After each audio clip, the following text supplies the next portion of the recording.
Welcome back to the Pirate Radio Zoom Room. Joining us today with our cast of characters, as always, leading off, Double B, Brian Bailey. Good to see you, B. Good to be here, as always. And also Brian Meador from ECU. Good to see you, Meador. You too, buddy. And Billy Weaver from WITN7. Good to see you, Weave. Good to see you guys. All right, before we talk about this weekend and get everybody's prediction for ECU Tulane, we got to discuss the post-mortem on what happened last week. I tell you, been a little bit time's gone by, but I don't think it's made it feel any better as far as the Pirates really getting hosed, Bailey, on the end of that game. And really on a national stage, this did not get lost in the shuffle. Got a lot of national publicity out of it, not the publicity you want, but it was noticed by a lot of people. Yeah, and the American came out with that statement, but it really didn't address some of the other issues that happened on the same drive. I mean, there was three blatant problems on that drive, and all three went against East Carolina. And the way the Pirates had played, they played so well, had a chance to win the game. But the pass interference, Coach Houston said afterwards that at that time of the game, you usually get away with something like that because it wasn't a blatant call. And the fact that the guy called it from 50 yards away, really adds to that controversy. And then, you had the fumble that the American did comment on, and then you had the complete pass that looked like it hit the ground. So, it was so inconsistent, and it was really bizarre. And I got to give you credit, Bailey. You were the only one out of our group that thought ECU could win, and really they should have won. I'm going to give you the victory from last week. How about that? Even though you got the game wrong, I'm going to correct the wrong and give you the victory. No, I disagree with that. No, you're not correcting East Carolina's loss and making it a win. No, Bailey was wrong. He said that East Carolina was going to win the game. He was wrong. No, upside down. I'm sorry, but I said East Carolina would play them tough like Bailey did. We have a late entry. But Tulsa would hang on. So I mean, I was more right than Bailey was, just because he got cheated. Clip Brock has joined the discussion. There he is. Am I right side up now? Yeah, you look good. Right. Yeah, welcome to the club. Glad you could be here. So you're not in favor of giving Bailey the win from last No, because you'd be gift wrapping him something he didn't earn. He was wrong. Right. Coach Houston said it too. Bailey's not taking that. We don't want to be given anything. No. I agree. All right, I'll tell you, you're a loser. Yeah, he loses. No way. No. Hey, it was I like tell you what, with as bad as the Cowboys are playing, I thought he would take every win, any win he could get any way he could get. any victory I would take. Hey, it was like a scene in Remember the Titans, when Denzel Washington said, "They're cheating my boys. You're cheating my boys." Yeah. Meador, what's the feeling over there on campus this week? I've kind of felt that they're going to use this as a tool for this week as motivation to really kind of take it out, hopefully, on Tulane. I think it goes beyond the football team. I think it goes toward our fan base. I mean, Mike was, before, he played well against Navy, he was taking heat. And whether it be the offensive play calling, whether it be we start making the kind of steps we thought we were going to make, all of a sudden people are seeing, wait a minute, this team's gotten a lot better. And you go into a place like Tulsa, who was perceived to be the best team in the conference at that time. You go in there on their field, and you have them beaten.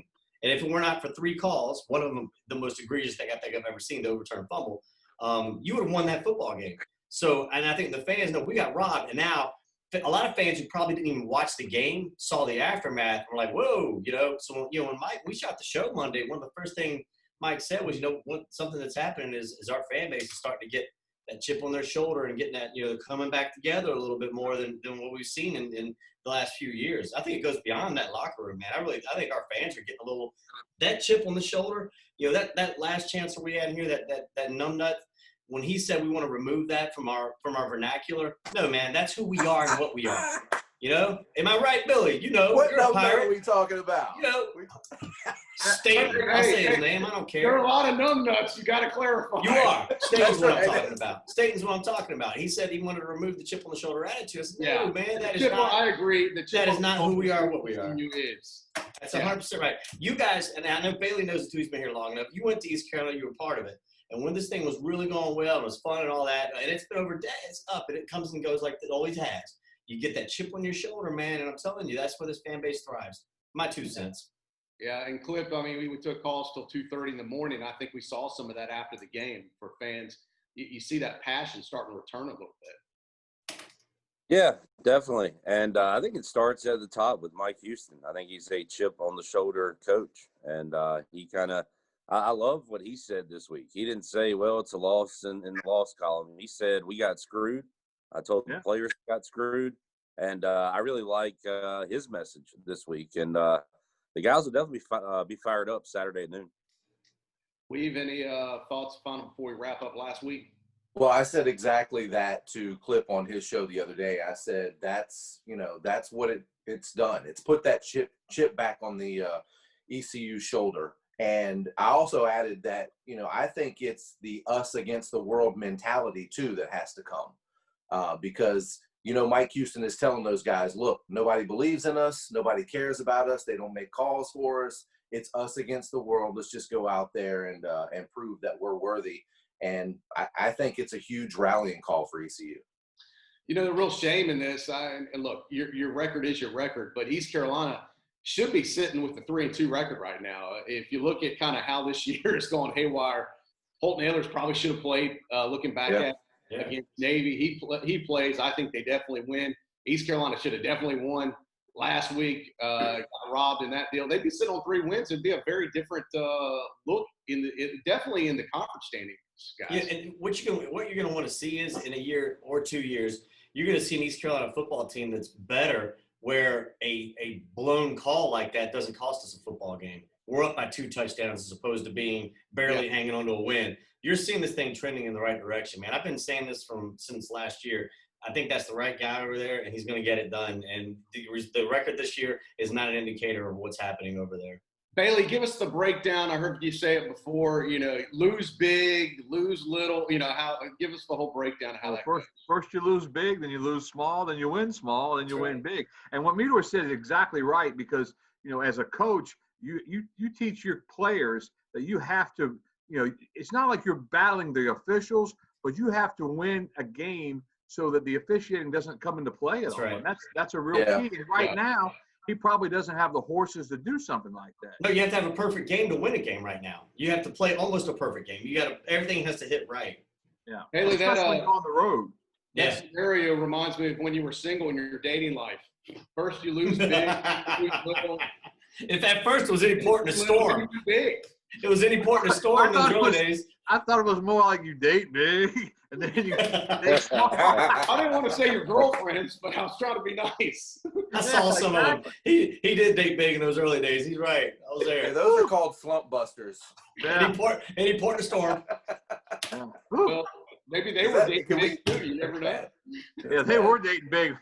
Yeah, you're right. No, somehow. Wait, Bailey was Melissa's slump buster, and somehow he married her. Hey, believe me, that was a huge slump.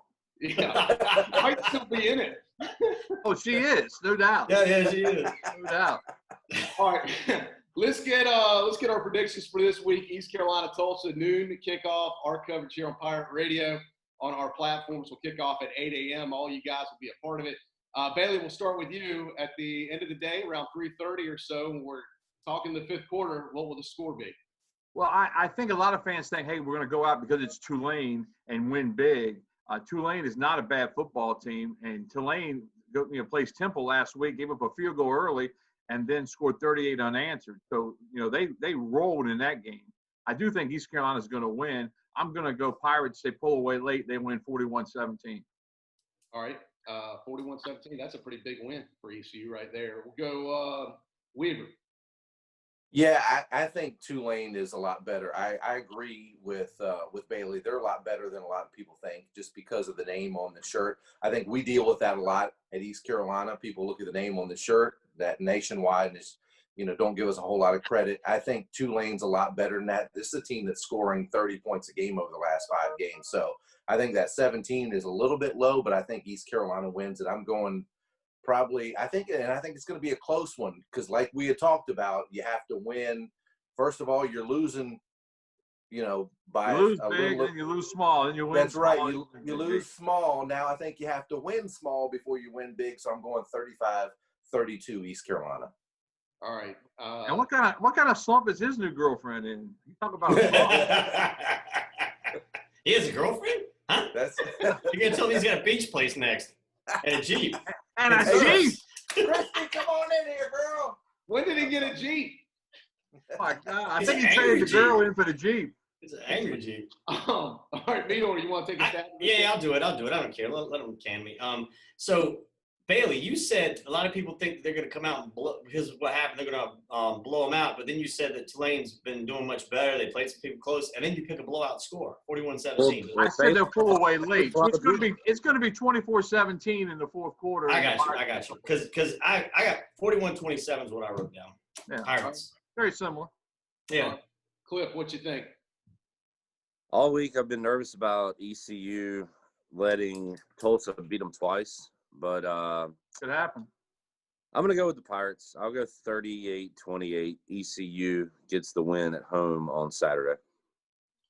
All right, this makes me nervous because anytime we always all agree, it's a little concerning, especially towards ECU. But I feel ECU is really going to channel this negative energy from last week into a positive win this week. I do think it will be a small win, Bailey. As you said, they lost small last week. They'll win small this week as they start to turn the corner under Mike Houston. 24-21, East Carolina.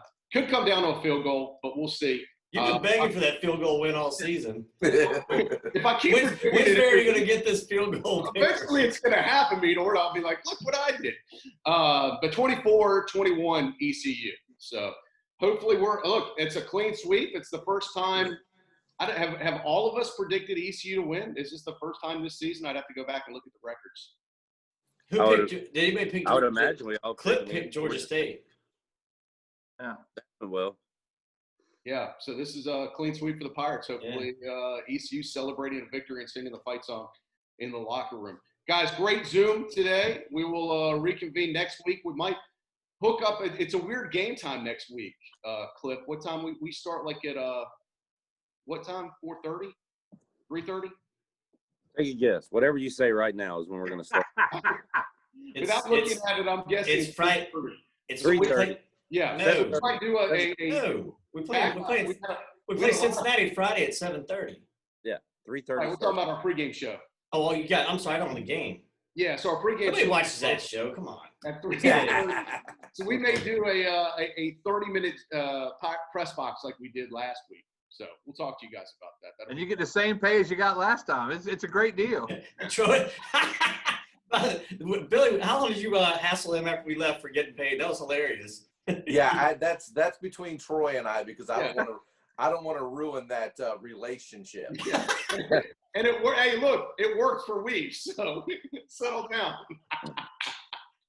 That was hilarious.